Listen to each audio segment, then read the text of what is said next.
بسم اللہ الرحمن الرحیم۔ سوال نمبر 1، حضرت محمد صلی اللہ علیہ وآلہ وسلم کب پیدا ہوئے؟ جواب 571 عیسوی۔ سوال نمبر 2، حضرت محمد صلی اللہ علیہ وآلہ وسلم کی ولادت کون سے مہینے میں ہوئی؟ جواب ربیع الاول کے مہینے میں۔ سوال نمبر 3، حضرت محمد صلی اللہ علیہ وآلہ وسلم کون سے شہر میں پیدا ہوئے؟ جواب مکہ مکرمہ میں۔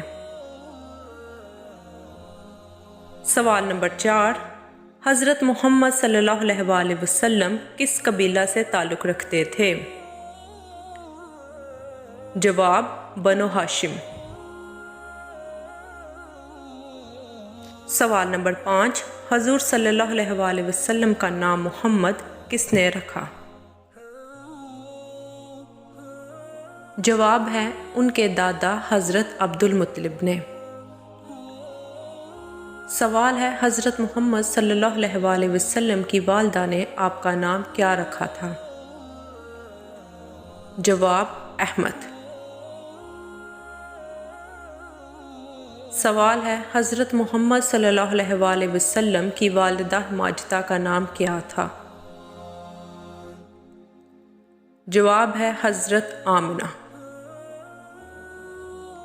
سوال ہے حضرت محمد صلی اللہ علیہ وآلہ وسلم کے والد ماجد کا نام کیا تھا؟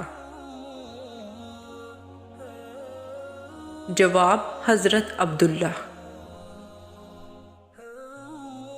سوال، حضرت محمد صلی اللہ علیہ وآلہ وسلم کے دادا کا نام کیا ہے؟ جواب ہے حضرت عبد المطلب۔